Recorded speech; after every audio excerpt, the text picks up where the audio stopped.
구원의 하나님으로 인해 기뻐하라. 구원의 하나님으로 인해 기뻐하라. 오늘 구원의 하나님께서 우리 원통의 옷을, 수치의 그 옷을 주님의 영광의 옷으로, 기쁨의 옷으로 바꿔 입혀주시기를 간구합니다. 주님께서 그렇게 해주셔야만 우리가 우리 안에 있는 원통함과 애통함과 나로 인한 모든 좌절을 벗어버리고 주님으로 인한, 오직 예수님으로 인한 그 십자가의 능력으로 인한 그 구원의 옷을 입었을 때 우리가 주님으로 인해 기뻐하는 그 놀라운 회복이 오늘 우리 삶 가운데 있게 될 줄 믿습니다. 구원의 하나님으로 인해 기뻐하기까지 하바국 선지자도 쉽지가 않았습니다. 하바국은 해석이 되지 않는 그 문제들 앞에 기도로 하나님과 끊임없이 씨름하며 나아갑니다. 그리고 마침내 하나님의 응답을 받게 되죠. 과정 가운데서도 응답을 받습니다. 최종적으로 해석이 되지 않아도 우리가 기도하며 하나님 앞에 말씀 붙들고 씨름하는 그 기나긴 과정 가운데서도 그때그때 때에 맞는 하나님이 우리가 알아들 수 있는 응답을 주세요. 그리고 최종적으로도 우리 인생의 마지막 페이지에서도 우리가 해석이 안 되는 문제의 마지막에 가서도 우리가 끝까지 그 문제를 가지고 하나님 앞에 나아가면 주님께서 반드시 확실한 응답을 주시는 것을 하바국을 통해 우리가 볼 수 있게 됩니다. 이제 진짜 믿음을 갖게 되는 거죠. 그리고 그 믿음은 무엇으로 나타나게 됩니까? 주님의 영광을 찬송하는 입술의 찬송으로 나타나게 됩니다. 주님의 영광을 찬양하는 마음의 중심의 고백으로 나타나게 되는 거예요. 하바국이 그토록 씨름한 문제들이 있죠. 분명한 문제가 있습니다. 오늘 우리 삶에 여러 가지 문제가 다 다르지만 문제가 있는 것처럼 하바국에게도 풀리지 않는 그 문제가 있는 거예요. 어떤 문제가 있습니까? 삶의 문제, 악의 문제, 인생의 부조리한 이런 문제들, 이해되지 않는 하나님의 뜻, 악인을 들어 하나님의 백성을 징계하신다, 납득이 되지 않는 그 하나님의 뜻에 대한 풀리지 않는 씨름하게 되는 문제들이 하바국의 삶 가운데 있는 겁니다.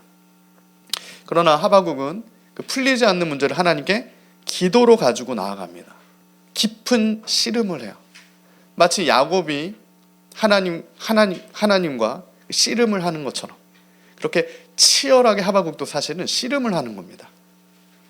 근데 야곱이 환도뼈를 맞으면서 마침내 하나님의 뜻을 깨닫게 되는 것처럼 하바국도 그런 깊은 씨름의 기도 가운데 하나님의 뜻을 깨달아 알게 돼요.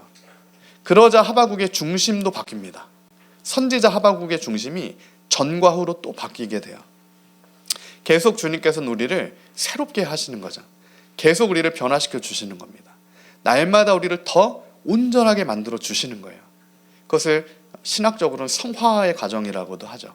의롭다함을 받은 우리가 주님의 말씀으로, 주님의 은혜로 말미암아 온전하게 됨을 얻게 되는 겁니다. 그 다른 중심은 어떤 중심입니까? 그전에는 어려움을 만나면, 문제를 만나고 환난을 만나면 원통해했습니다. 어떻게 이러실 수가 있습니까? 나에게 이런 원통한 일이 어떻게 일어나게 됩니까? 이는 나를 바라보게 되는 거죠. 내 문제를 바라보고 나를 기대하게 됨으로 말미암아 나오는 실망입니다. 나를 기대함으로 말미암아 나오게 되는 애통과 원통이에요. 그러나 이제는 무화과 나무에 열매가 없어도, 포도나무에 열매가 없어도, 밭에 소출이 없어도, 환경의 어떠함은 전혀 이제는 상관이 없게 된다는 겁니다. 외양간에 소가 없어도 그 환경으로 인해 더 이상 낙심하지 않는다는 거예요. 그런 환경으로는 더 이상 원통해야 하지 않는다는 겁니다. 그 환경으로 인해 그전까지 낙심하고 애통해하던 것이 이제는 더 이상 원통한 일이 아니게 된 거죠. 어떻게 그렇게 된 겁니까? 주님의 말씀이, 하나님의 말씀이 선지자 하바국에게 임했을 때, 하나님의 뜻이 그 말씀으로 해석되어졌을 때. 그렇다면 오늘 우리가 갖고 있는 여러 가지 문제, 원통함의 문제와 여러 가지 문제가 해결될 수 있는 방안 역시 하나밖에 없습니다. 오직 성경, 주의 말씀이 임하고 그 말씀이 해석되어질 때만 우리는 이 애통함과 원통함이 하나님으로 말미암은 구원의 기쁨으로 바뀌게 되는 것을 경험하게 된다는 겁니다. 그것이 말씀의 능력이에요. 우리는 그 말씀으로만 변화를 받아 새 사람이 될 수 있습니다. 옛사람이 아니라 옛사람을 벗어버리고 이제는 하나님 말씀으로 새 사람이 되는 거예요. 원통했던, 애통했던, 낙심했던 옛사람을 벗어버리고 이제는 기쁨의 옷을 입고 구원의 하나님으로 인해 기뻐하는 그 새 사람이 되는 겁니다. 할렐루야. 진짜 신앙, 진짜 신앙이에요. 환경과 상관없는 신앙이 진짜 신앙입니다. 환경의 어떠함과는 전혀 상관없이 하나님만 바라보기 때문에 말씀에 약속 붙들고 나라가 멸망해도, 지금 하바국의 시점부터 20년 후에 나라가 멸망합니다. 그러나 하바국의 결론은 나라라고 하는 나라가 없어지는 그 환경에도 불구하고 구원의 하나님이 계시기 때문에 나는 하나님으로 인해 기뻐하리로다. 그 고백을 할 수 있게 되는 겁니다. 오늘 우리의 믿음과 오늘 우리의 중심이 어디를 향하고 있습니까? 나를 향하고 우리의 환경을 향하고 나의 문제를 향하고 있지는 않습니까? 그럼 우리는 애통과 원통의 옷을 계속 입을 수밖에 없는 거예요. 그러니까 주님께서는 십자가에서 그 옷을 잘라내 주신 겁니다. 마치 할례를 행하는 것처럼 그 카라트, 날선 주님의 복음이, 십자가에 피 묻은 복음의 그 검이, 성령의 검이 우리의 죄의 문제, 모든 애통의 문제, 원통의 문제를 잘라내 주시는 거예요. 그랬을 때 우리는 그동안 묶여있던, 노예처럼 묶여있던 그 사슬에서, 결박에서 풀어져서 이제는 그리스도 안에서 참 자유인이 되는 겁니다. 노예였던 내가 이제는 자유인이 되는데 어떻게 노예였던 그 원통함을 그대로 갖고 있을 수가 있겠는가? 그럴 수가 없다는 거예요. 노예는 원통해야 합니다. 억울하죠. 노예니까요. 나의 의지가 아니었는데, 태어나 보니 노예였는데, 어떻게 할 수 없는데, 뭘 해봐도 원통한 겁니다. 그러나 그 원통한 사슬을, 노예의 사슬을 누가 끊어내 주신 겁니까? 예수님께서 끊어내 주셨다는 겁니다. 메시아 되신 구원의 하나님께서 그 노예의 결박을 끊어내 주셔서 우리를 구원의 자녀로, 자유인으로, 참 기쁨의 백성으로, 이제는 입술을 열어 중심으로 하나님을 찬양할 수 있는 그 새 사람으로 만들어 주셨다는 거예요. 그것을 하바국은 깨달은 겁니다. 하바국 선지자는 하바국 3장에 와서야 그 사실을 깨달은 거예요. 아, 구원의 하나님이 계시지. 여러 가지 문제가 있지만 이것을 뛰어넘는 구원의 이 문제에서 나를 구원해 주시는 구원의 하나님이 계시지. 그것을 하바국은 깨달은 거예요. 진짜 믿음이 생긴 거죠. 진짜 기도자가 되고 진짜 예배자가 되는 겁니다. 마음의 변화를 받은 거예요. 저는 하나님께서 오늘 우리에게도 동일하게 하바국에게 역사하신 그 하나님의 말씀이 임하여서 오늘 우리의 심령이 하바국처럼 변화되는 놀라운 은혜가 있기를 소망합니다. 이제는 우리가 환경에 좌우되는 그런 신앙이 아니라 나라가 멸망할 때 하바국처럼, 나라가 이미 멸망해 있던 그 시점의 다니엘처럼, 그럼에도 불구하고 구원의 하나님을 바라봄으로 생명을 얻고 놀라운 기쁨을 얻고 주님께 영광을 올려드리는 그 진짜 믿음을 가져야 된다는 거죠. 오늘 하바국을 본문에 하바국을 보면 사실은 3장 마지막까지 와서도 그의 상황과 형편은 전혀 좋아지지 않습니다. 하나님께서 내가 너의 기도를 받았다. 그러면 이제 남유다를 보호해 주겠다. 바벨론의 압제로부터 보호해 줄게. 이렇게 말씀하시지 않는 겁니다. 상황과 환경은 계속 안 좋아지는 거예요. 어떻게 보면 남유다의 멸망으로 좀 들어가고 있는 겁니다. 16절 말씀이죠. 개역개정으로 읽으면 다음과 같이 됩니다. 내가 들었으므로 내 창자가 흔들렸고 그 목소리로 말미암아 내 입술이 떨렸도다. 무리가 우리를 치러 올라오는 환난 날을 내가 기다림으로 썩이는 것이 내 뼈에 들어왔으면 내 몸은 내 처소에서 떨리는도다. 지금 하나님의 말씀을 들은 거죠. 하나님의 뜻을 깨달아 알아지게 된 겁니다. 그 말씀이 임했을 때 하나님의 사람들의 처음 그 중심과 태도는 어떻게 됩니까? 흔들려요. 말씀이 임하면 이 창자가 흔들립니다. 그 목소리로 말미암아 두렵고 떨림 가운데 나아가게 되는 거예요. 내 몸이 내 처소에서 떨리는도다. 그 두렵고 떨림이 하바국에게 임하는 겁니다. 구원의 하나님은 정말 놀라운 하나님이시구나. 그 구원을 이루시기 위해 어떠한 징계와 환난을 주시고 그것을 통과시키셔서 구원해 내시는구나. 그것을 깨달았을 때 하박국이 두려워지는 겁니다. 이 민족이 심판 가운데 들어갈 수밖에 없겠구나. 구원을 얻어야 하니까. 이 남유다 오래된 우상 숭배를 끊어내지 못하니까 징계 가운데 들어갈 수밖에 없구나. 그 하나님을 아는 데서 나오는 두렵고 떨림이 하박국에게 지금 16절에 임하게 되는 겁니다. 그 구원의 하나님을 알게 되니까. 상황은 변하지 않고 더 어려워질 수가 있는 거예요. 죄와 악을 향한 하나님의 징계라고 하는 상황이 변하지가 않는 겁니다. 그러나 지금 우리가 보듯이 무엇이 변한 겁니까? 상황과 환경이 변한 게 아니라 하박국의 중심이 변한 겁니다. 하박국 한 사람, 그 하나님의 사람의 믿음이 변한 거예요. 그의 믿음이 변하고 중심이 변하고 마음이 변하니까 하박국의 기도가 변하게 됩니다. 그의 입술에 고백이 변하게 되는 거예요. 오늘 하나님께서도 우리 삶 가운데 여러 가지 환난과 징계와 민족적인 징계와 여러 가지 일들을 나타내신 이유도 다른 데 있는 것이 아니다라고 우리가 믿습니다. 오늘 우리 한 사람을 진짜 믿음의 사람, 진짜 기도의 사람으로 만드시고자 하나님께서는 나라도 움직이시는 거예요. 그게 천하보다 귀한 한 영혼이다라고 했을 때 진짜 천하보다 귀한 한 영혼을 구원받는 자리까지 이끌어 가시는 겁니다. 나라가 멸망하는 가운데서도 구원받을 한 사람, 그를 정금처럼 빚어가시는 하나님의 놀라운 뜻과 섭리가 있음을 우리가 눈을 들어 봐야 하는 거죠. 그때 변화된 하박국의 찬송, 기도, 그럼에도 불구하고 나는 구원의 하나님을 바라보며 주님으로 인해 기뻐하겠다. 17절과 18절의 말씀이에요.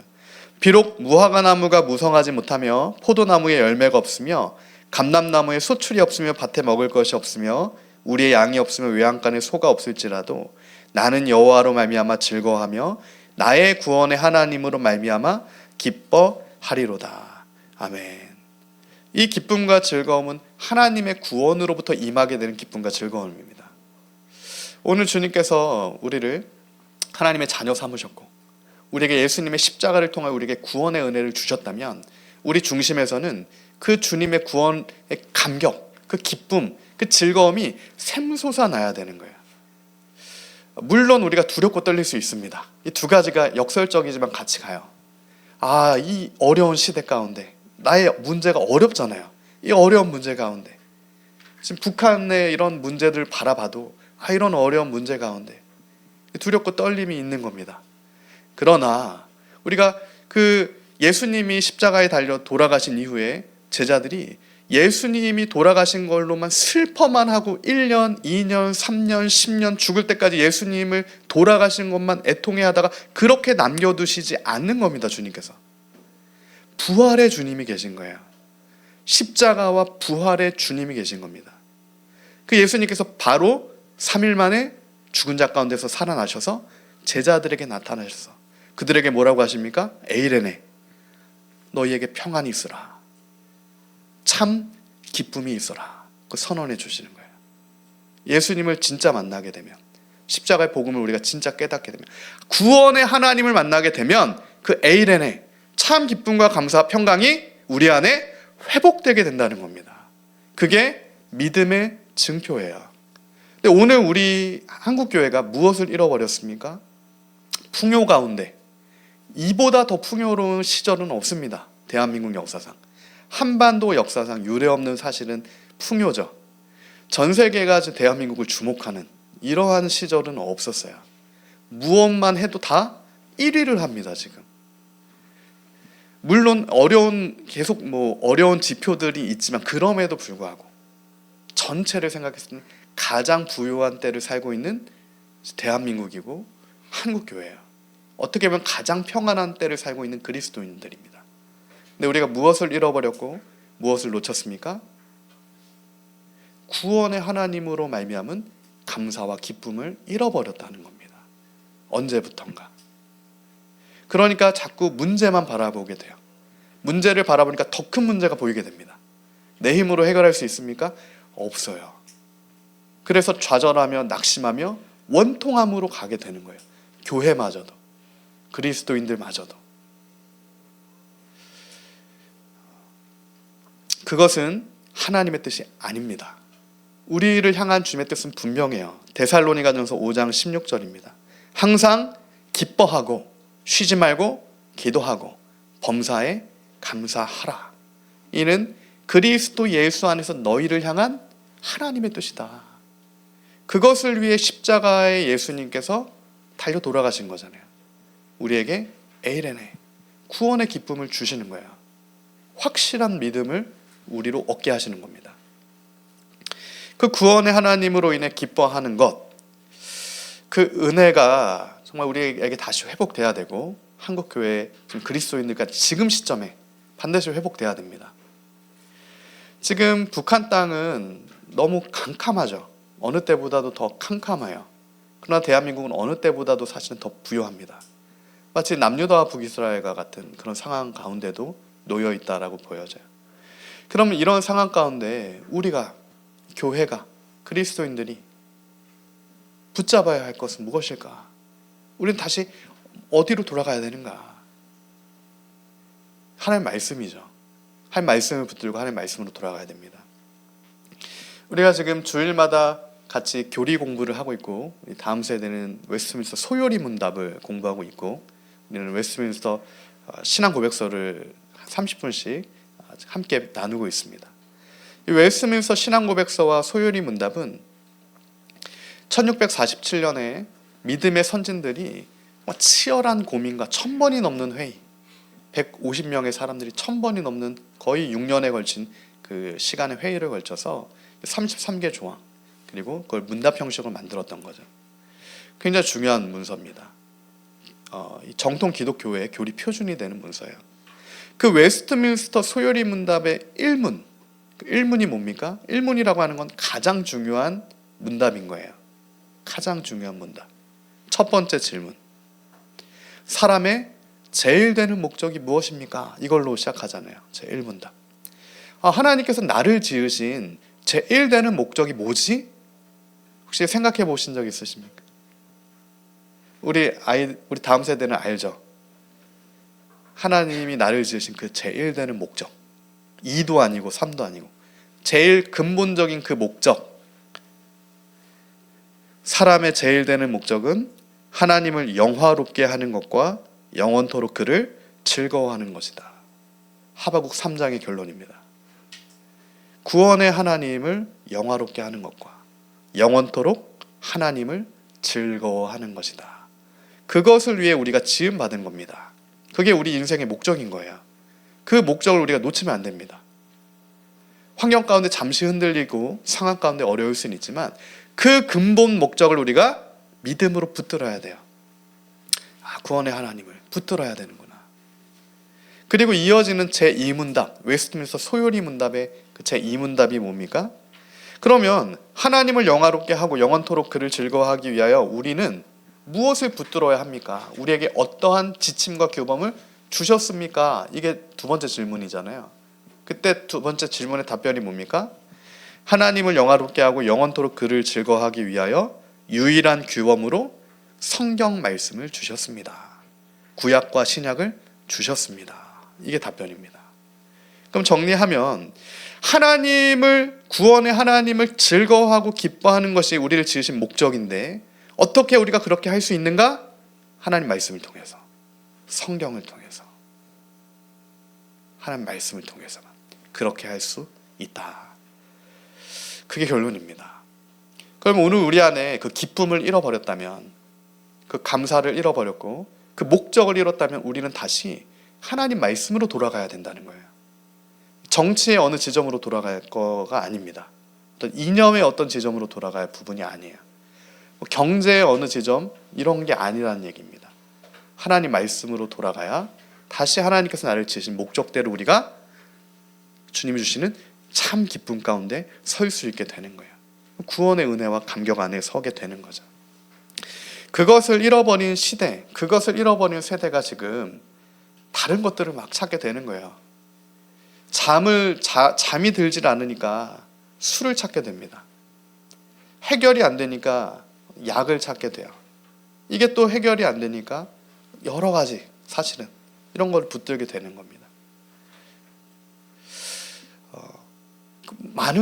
지금 많은 사람들이 그러한 정말 환난과 곤란과 원통함과 애통함 가운데 놓여져 있는 겁니다.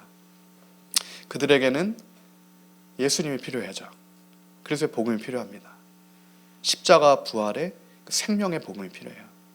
진짜 구원의 하나님을 만나는 은혜가 필요합니다. 그래서 종교개혁의 5가지 솔라라고 하죠. 1517년에 카톨릭과 중세 천년의 노예를 끊어내고 이제는 우리가 참 자유인으로 생명을 얻는 구원의 기쁨의 감격이 있는 자녀로 서게 됐을 때 5가지를 얘기한 게 종교개혁의 5가지 솔라라고 하는 5가지 기치였죠. 오직 예수, 오직 성경, 오직 믿음, 오직 은혜, 마지막으로 오직 하나님께 영광. 하나님의 영광입니다. 성경의 하나님의 사람들을 보면 다 이 하나님의 그 영광, 종교개혁의 5가지 기치가 다 중요합니다. 오직 예수, 오직 성경, 오직 믿음, 오직 은혜, 오직 하나님의 영광. 이 5가지가 다 중요한데 하나님의 영광이라고 하는 기치는 너무 중요한 기치죠. 그렇기 때문에 성경의 하나님의 사람들은 누구나 예외할 것 없이 다 어느 시대든 하박국과 같은 구원의 기쁨으로 하나님께 영광을 올려드리게 됩니다. 그 주께 받은 사명을 감당하게 되는 거예요. 목적대로. 주님을 말씀을 붙들고 기도 가운데 주를 찾습니다.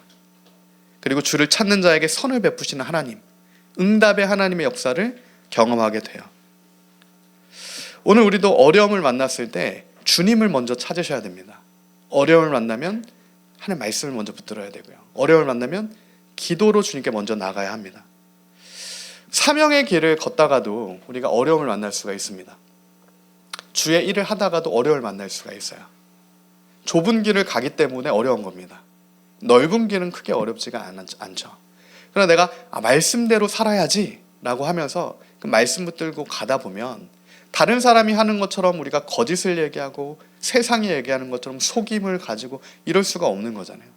그랬을 때 사명의 길을 가다가 어려움을 만날 수가 있습니다. 그러나 그때 적극적으로 주님을 찾아라 라고 주님께서는 말씀하시는 거예요. 다시 하박국을 조금 돌아가면 하박국은 지금 남유다가 무너지기 직전의 선지자입니다. 그러니까 여러 선지자들이 다 어려웠죠. 모든 선지자가 지금 다 어려운데 하박국은 그 선지자들 중에서도 어떻게 보면 더 어려워요. 마치 일제에 패망하기 직전에 그리스도인, 일제 패망하는 걸 알고 있는 어떤 선지자가 있었다. 그런 게 하박국의 지금 심정인 거예요. 하박국과 스바냐와 예레미야가 동시대입니다. 하박국과 스바냐와 예레미야가 지금 동시대 마지막 남유다가 멸망하기 직전의 선지자로 그 사명으로 부름을 받은 거예요. 그래서 하박국, 스바냐, 예레미야를 보면 적극적으로 하나님을 찾습니다. 지금 하박국도 굉장히 적극적으로 하나님을 찾잖아요. 앞서 살펴본 스바냐도 그렇습니다. 금요일마다 우리가 보고 있는 예레미야도 그래요. 정말 하나님이 응답이 있을 때까지 적극적으로 하나님 앞에 나아가는 모습을 보게 돼요. 그때 이 세 선지자는 하나님의 뜻을 분명히 알게 됩니다. 먼저는 징계가 있구나. 이 징계는 피할 수 없는 징계구나. 그리고 그 하나님의 징계는 하나님의 뜻대로 3번에 걸쳐서 철저하게 남유다가 무너지는 것으로 나타납니다. 이 무너질 때도 한 번에 무너지지가 않죠. 한 번, 2번, 3번 완전히 무너지는 것처럼 보여질 때까지 사실은 하나님의 징계가 임하게 돼요. 남유다는 BC 605년에 바벨론이 1차 침공함으로 먼저 침공을 당하게 됩니다. 이 바벨론 1차 침공 BC 605년, 예수님 오시기 600년 전이죠. 그 605년의 1차 침공 때 우리가 잘 아는 성경의 인물인 다니엘이 포로로 잡혀가게 돼요. 그 2차 침공이 BC 597년에 일어나는데 이 2차 침공 때 에스겔이 잡혀갑니다. 그러니까 다니엘과 에스겔은 동시대 인물들이에요. 하바국과 스바냐 다음 세대인 겁니다. 그리고 마지막 BC 586년에 3차 침공 때 다 무너집니다. 사람이 봤을 때는. 그러나 하나님께서 내가 남은 자를 남겨두었다. 그루터기들을 남겨두었다. 그루터기 말고는 다 무너지게 돼요. 하나도 남지 않고 성전마저 무너지게 돼요. 성벽이 무너지고 예배가 무너지고 성전이 무너집니다. 소망이 무너지는 거예요. 그때 지금 그 포로되는 1세대 하바국과 스바냐와 예레미야는 어떻게 보면 지금 포로 1세대라고도 볼 수 있는 거죠. 무너지기 직전에 그 세대 다음 세대, 그 다음 세대가 지금 다니엘과 에스겔인데, 다니엘과 에스겔이 포로로 팔려갔어요. 그 포로로 팔려간 곳에서 다니엘은 뜻을 정합니다. 생각해 보세요. 다니엘은 지금 환관으로 팔려갔어요. 부모 형제도 다 잃었습니다. 민족도 없어요. 요셉과 마찬가지예요. 혼자 있는 겁니다. 혼자. 그 혼자인 다니엘이 의지할 수 있는 분은 누구밖에 없겠습니까? 구원의 하나님밖에 없는 거예요. 지하 감옥에서 요셉이 의지할 사람은 구원의 하나님밖에 없는 겁니다. 술간원이 그를 끄집어내주지 못하는 거예요. 구원의 하나님께서. 그래서 다니엘은 하나님을 바라봅니다. 창을 열고 무릎을 꿇고 무너진 성전을 바라보며 구원의 하나님의 약속을 기다리며 기도하기 시작해요. 그때 그 다음 세대 다니엘이 기도를 시작할 때 놀라운 하나님의 응답이 또한 다니엘에게 주어지죠. 하바국에게 주어진 것처럼 다니엘에게도 하나님의 응답이 주어집니다. 다니엘서 9장에 보면 다니엘이 뜻을 정하여 기도하기 시작해요. 하나님의 말씀, 예레미야 말씀을 깨닫자 70년의 때가 차면 하나님이 다시 징계를 거두시고 구원하시는구나, 그걸 깨닫자 기도하기 시작합니다. 금식하고 죄를 뒤집어쓰고 함께 기도해요.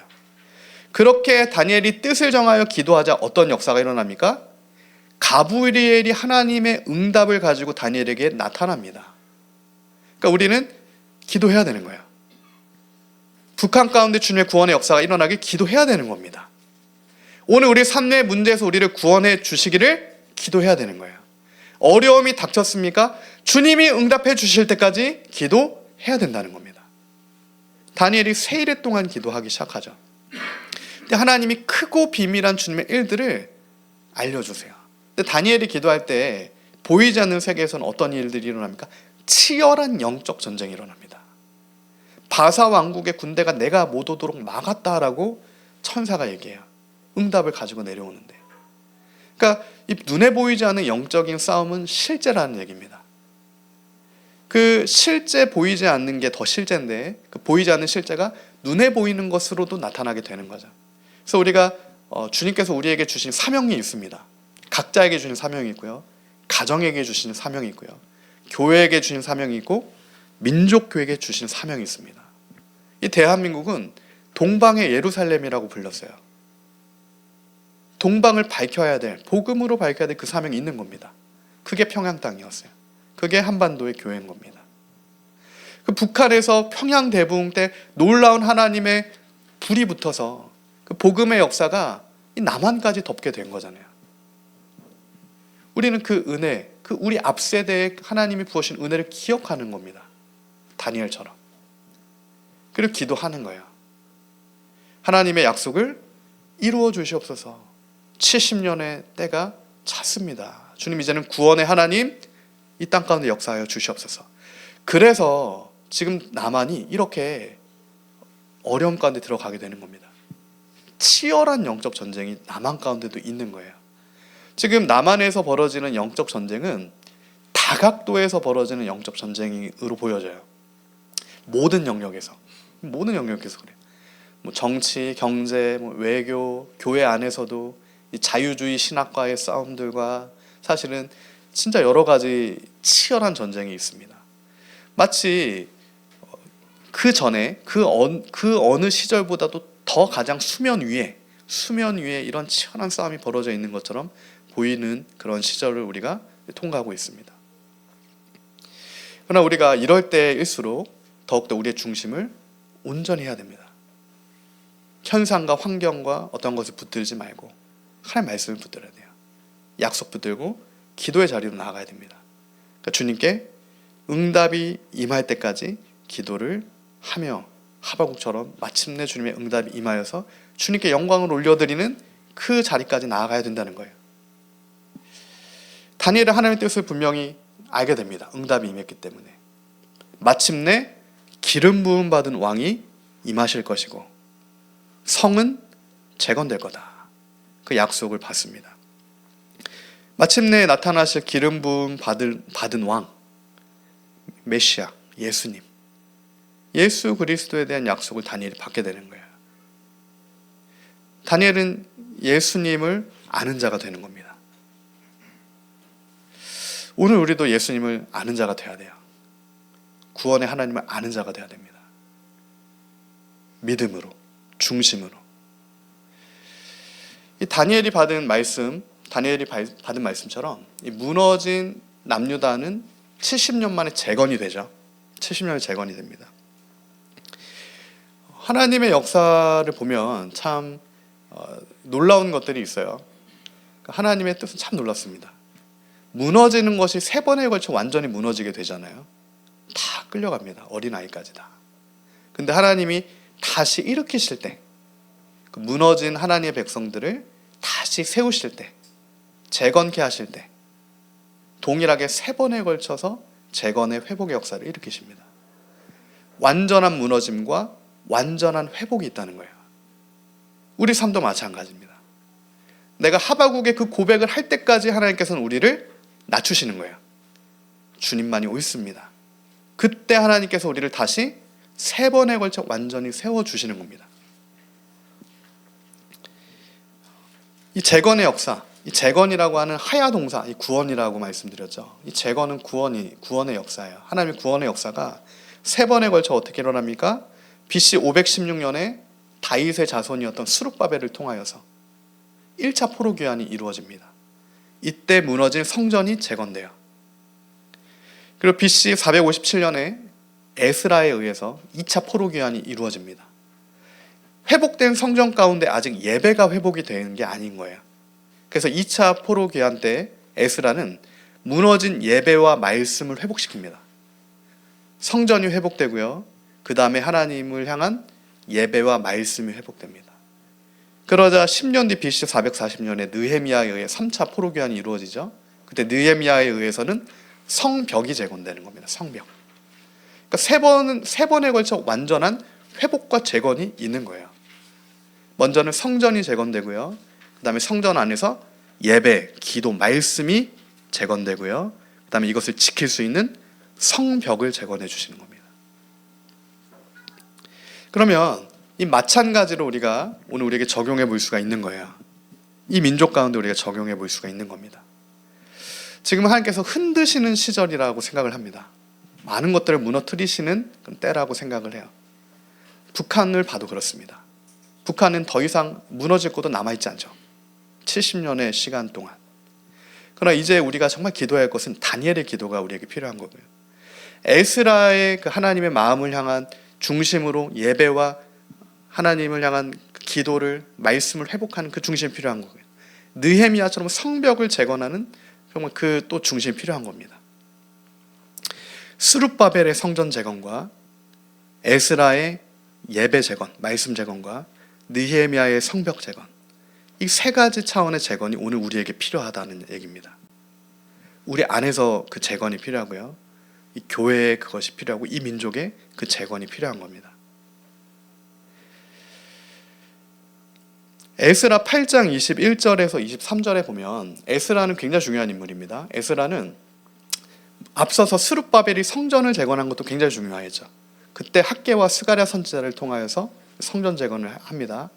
그리고 그 이후에 느헤미야가 성벽 재건을 해요. 근데 정말 중요한 거는 에스라가 일으켰던 말씀의 재건, 예배의 재건, 기도의 재건이에요. 하나님의 영광이 선포하게 되는, 하박국의 그 찬송을 하게 되는 그 회복입니다. 에스라 8장 21절에서 23절 말씀인데, 그때 내가 아하와 강가에서 금식을 선포하고 우리 하나님 앞에서 스스로 겸비하여 우리와 우리 어린아이와 모든 소유를 위하여 평탄한 길을 그에게 간구하였으니 이는 우리가 전에 왕에게 아뢰기를 우리 하나님의 손은 자기를 찾는 모든 자에게 선을 베푸시고 자기를 배반하는 모든 자들에게는 권능과 진노를 내리신다 하였으므로 길에서 적군을 막고 우리를 도울 보병과 마병을 왕에게 구하기를 부끄러워하였습니다. 그러므로 우리가 이를 위하여 금식하며 우리 하나님께 간구하였더니 그의 응답하심을 입었느니라. 그러므로 우리가 이를 위하여 금식하며 하나님께 간구하였더니 주님의 응답을 받았다. 이게 에스라의 고백입니다. 지금 에스라는 고백하는 것은 우리 하나님은 자기를 찾는 모든 자에게 선을 베풀어 주신다는 거야. 하나님을 가까이 하는 자에게 주님의 선을 베풀어 주신다. 주님의 호의를 나타내 주신다. 응답을 주신다. 에스라는 적극적으로 하나님을 찾는 겁니다. 다니엘도 적극적으로 하나님을 찾은 거고요. 하바국도 지금 적극적으로 하나님을 찾는 거예요. 적극적으로 하나님을 찾는다는 것은 주님께 응답받을 때까지 기도로 나아가는 겁니다. 그게 징계가 계속 될 거야 라는 응답이든 징계가 끝났어 라는 응답이든 하나님 말씀에 응답이 있는 그 시점까지 기도로 적극적으로 나아가는 거예요. 그 놀라운 이제 회복과 재건, 그것이 사실은 하나님의 뜻이었다라는 거죠. 하바국은 지금 하나님을 찬양할 수 있는, 구원의 하나님을 바라볼 수 있는, 중심으로 기쁨이 회복될 수 있는 그 이유는 앞으로 20년 후에 무너질, 3번에 걸쳐 완전히 무너질 이 문제와 상황과 이 조국의 이런 게 아니라 그 100년 후에, 그 70년 후에 하나님의 때 완전히 무너뜨리시지만 다시 완전히 회복시키셔서 이 예루살렘을 기쁨의 성으로 바꾸어 주실 그 하나님에 대한 믿음이 있는 겁니다. 그 구원에 기쁨이 있는 거예요. 그 회복에 감사가 있는 거예요. 그러니까 지금 이 시점이 하바국의 눈이 지금을 바라보는 게 아니고요, 주님의 때를 바라보게 되는 겁니다. 오늘 우리의 시점도 마찬가지예요. 지금 우리는 다시 오실 주님, 다시 오실 진짜 심판자로 오시는 그 메시아 예수님께 우리의 시선이 돌아가 있어야 됩니다. 지금 이 상황이 아닌 거예요. 예수님은 반드시 다시 오시죠.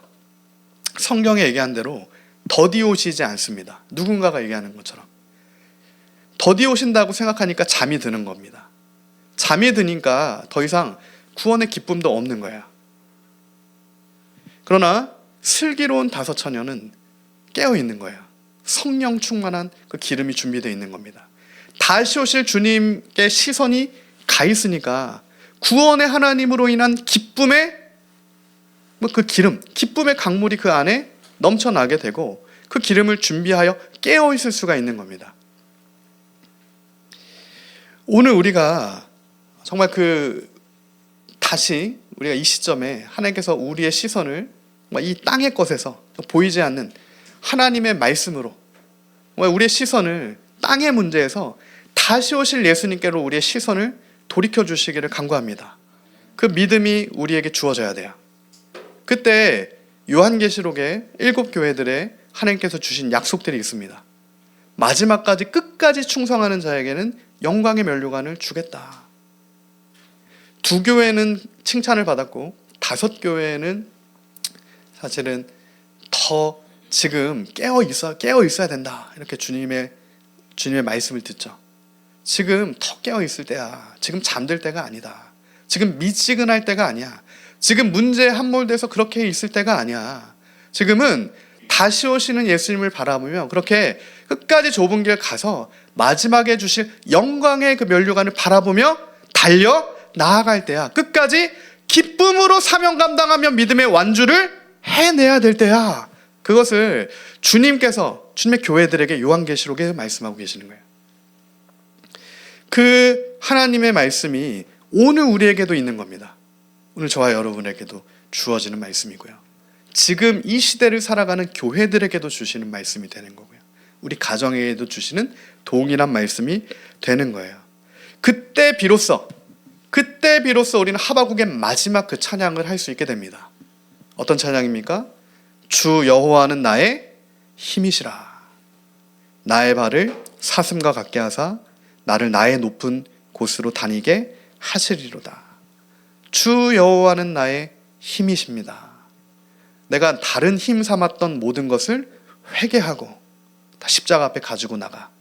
다 성령의 그 날카로운 검으로 주님 그 다른 힘들을 말의 힘줄 잘라듯이 다 잘라내 주시고 이제는 내가 주님만을 나의 힘으로 붙듭니다.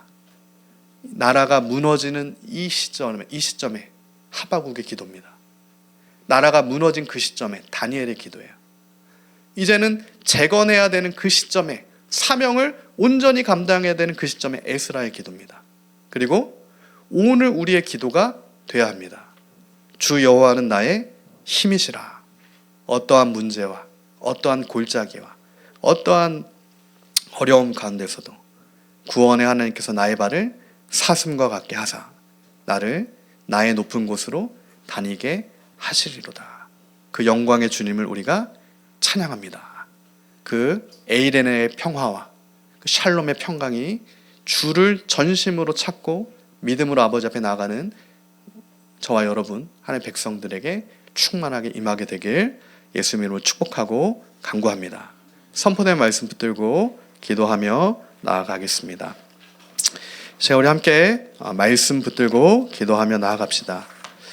오늘 하바국의 마지막 결론, 치열한 기도와 치열한 씨름을 했습니다. 하바국은 이해되지 않는 것들이 너무 많죠. 인생 가운데 너무 이해되지 않는 것들이 많을 때가 있습니다. 여러 가지 문제들, 죽음의 문제들도 그렇고요. 사실은 여러 가지 문제들이 있어서 그래요. 그때 하바국은 그럼에도 주님의 확실한 응답이 있을 때까지 그 문제를 하나님께 가지고 나아갑니다. 다른 데 그 문제를 가지고 나가는 게 아니라 하나님께 그 문제를 가지고 나가요. 오늘 우리 안에 있는 해결되지 않는 문제가 있죠. 해결되지 않는 문제들이 있습니다. 나의 마음이 변화되지 않는 문제도 있고요. 자꾸만 나의 옛 습관을 따라가게 되는 문제도 있습니다. 도저히 해석되지 않는 것들이 있습니다. 자꾸만 원통한 일들이 있어요. 그런데 그것을 나에게 가지고 나아오라라고 주님께서 오늘 우리에게 말씀하심으로 우리가 그 문제를 하나님께 가지고 나아가서 구원의 하나님을 바라봄으로 하나님의 응답으로 우리의 묶여있는 모든 것들이 자유케 되어서 하나님의 평강이 임하게 되는 그 은혜가 있기를 우리가 간구하며 이 시간 나아갑시다.